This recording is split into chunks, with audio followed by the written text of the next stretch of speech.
नमस्कार दोस्तों।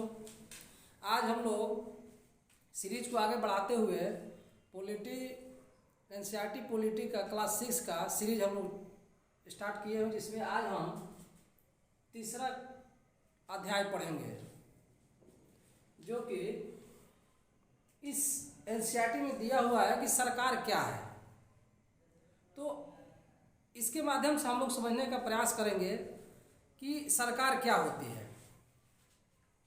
किसी भी देश में व्यवस्था को संचालित करने के लिए सरकार की क्या भूमिका है, सरकार क्यों जरूरी है और सरकार का क्या काम है। तो किसी भी देश की आबादी को, देश की जनता को, देश को संचालन करने के लिए एक व्यवस्था की जरूरत होती है, एक नियम की जरूरत होती है। तो इस सरकार के माध्यम से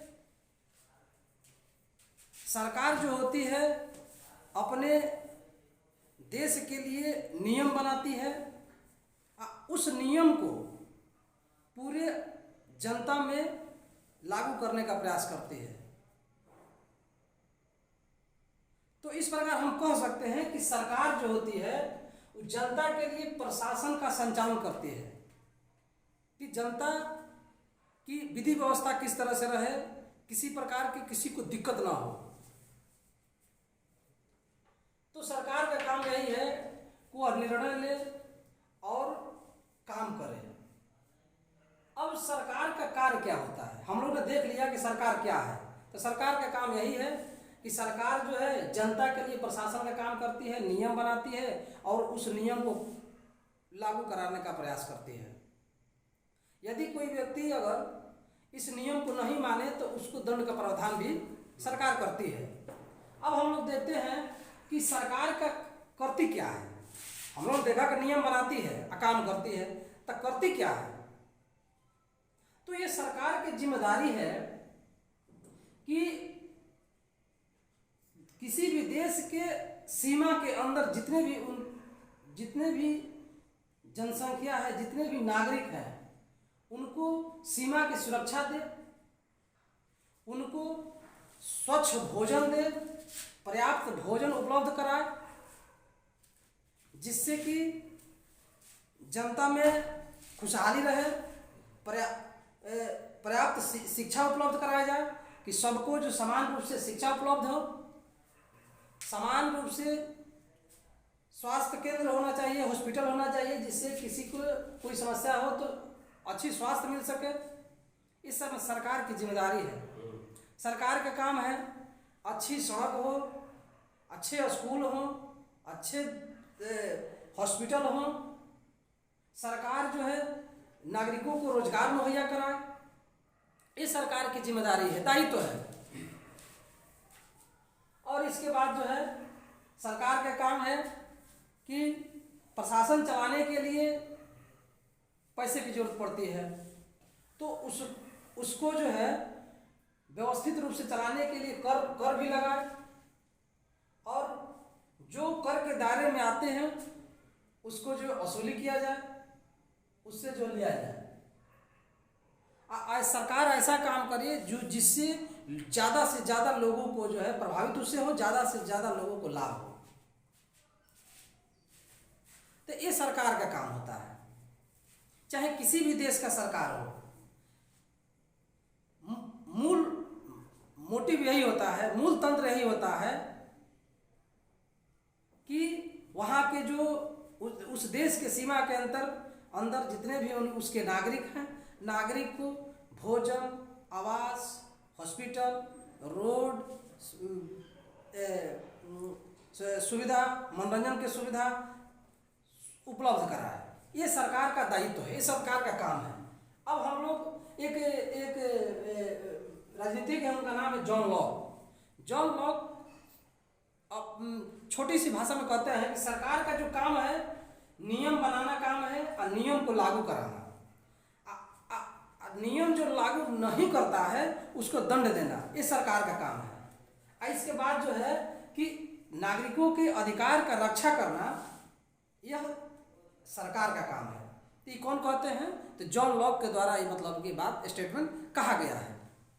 अब हम लोग देखते हैं कि सरकार कितनी प्रकार की होती है। पूरे विश्व में जो सरकार जो होती है 3 प्रकार की होती है।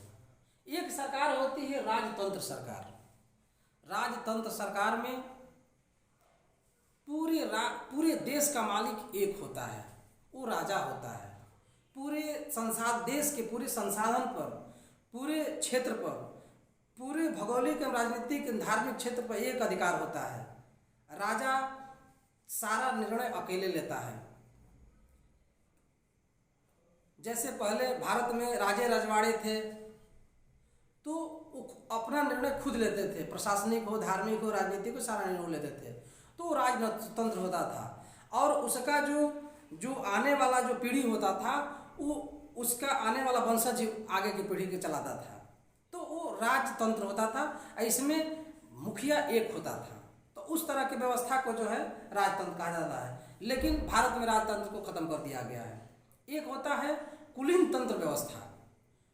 तो कुलीन तंत्र व्यवस्था के मतलब ये हुआ कि किसी भी व्यवस्था में, किसी भी देश में कुछ लोगों का प्रतिनिधित्व, कुछ लोगों का वर्चस्व कायम है अगर, तो सारे निर्णय उन्हीं समुदाय, उन्हीं लोगों के द्वारा लिया जाएगा, तो उसको कुलीन तंत्र व्यवस्था कहा जाता है। और अंतिम जो सरकार होती है वो लोकतांत्रिक सरकार होती है। लोकतांत्रिक सरकार में सरकार को चुनने का अधिकार जनता को होता है। जनता अपने अनुसार अपनी सरकार चुनती है और सरकार के अपनी समस्या को बताती है और उसको सुलझाने का प्रयास किया जाता है। जो सरकार अगर उनके बातों को ऊपर खरा नहीं उतरता है तो हर 5 साल पर बाद उसको बदलने का अधिकार जनता को है। जनता हर 5 साल पर अपनी सरकार चेंज कर सकती है। तो इस तरह की व्यवस्था को हम लोग जो है लोकतंत्र व्यवस्था कहते हैं। भारत में भी लोकतंत्र व्यवस्था को अपनाया गया है। भारत के जो मुखिया हैं उनको भारत के जनता द्वारा चुना जाता है। यहाँ की जो सरकारें हैं वो भारत के जनता द्वारा चुना जाता है। और यहाँ की जो सरकार हैं वो जनता के प्रति उत्तरदायी हैं। जनता की जो चुनाव होता है तो हर पार्टी के द्वारा अपना मैनिफेस्टो जारी किया जाता है। उसमें बताया जाता है कि हमारी सरकार अगर यदि आती है तो हम जनता के लिए, समाज के लिए क्या करेंगे। अगर उस मैनिफेस्टो पर अगर कोई सरकार अगर खरा नहीं उतरती है तो उसको 5 साल बाद फिर जो है जवाब देना पड़ता है और सरकार उसको तख्ता पलट कर देती है। तो ये जनता के हाथ में पावर है। तो इस तरह के सरकार को लोकतांत्रिक सरकार कहा जाता है। और भारत में भी लोकतांत्रिक सरकार को जो है मानता है। और भारत जो सरकार लोकतांत्रिक सरकार है। अब हम लोग आगे देखते हैं कि सरकार के कितने स्तर होते हैं। तो सरकार के 3 स्तर होते हैं। एक स्थानीय सरकार होता है। स्थानीय सरकार में ग्राम पंचायत जो होता है लोकतांत्रिक सरकार की सबसे निचली हिस्सा होता है। यहाँ से ग्राम पंचायत के माध्यम से ग्रामीण इलाकों में जितनी भी समस्याएं हैं उसको दूर करने का प्रयास किया जाता है। निचले तबके के लोग को प्रशासन में भागीदारी दिया जाता है जिसको कि उसकी महत्व को समझा जा सके। ये सबसे निचला स्तर है। ग्राम पंचायत के जो प्रमुख होता है वो मुखिया होता है। उसके ऊपर जो होता है राज्य स्तर का होता है। राजस्थान में जैसे विधानमंडल है, विधानमंडल के माध्यम से राज्य के जितने भी समस्याएं हैं, जितने भी योजनाएं हैं राज्य विधानमंडल के माध्यम से चलाई जाती है। एग्जाम्पल पर लेंगे जैसे उत्तर प्रदेश सरकार, बिहार सरकार, राजस्थान सरकार, तमिलनाडु सरकार, उड़ीसा सरकार, ये राज्य की सरकारें हैं। ये अपने अपने राज्य में जो भी समस्याएं हैं उनको निराकरण के लिए योजनाएं चलाती हैं। जो उत्पन्न समस्या है उसको निवारण करने का प्रयास करती है। अब अलग अलग राज्य का अलग अलग जो है परिस्थितियां हैं। जैसे हम लोग देंगे पहाड़ी क्षेत्रों में जो है वहाँ की समस्या कुछ और है, मैदानी क्षेत्र में कुछ और है, तो वहाँ की सरकारें उसे अपने हिसाब से निपटती है। जैसे हम अगर बिहार के लेते हैं तो बिहार में, उत्तरी बिहार में जो है हमेशा बाढ़ आया रहता है।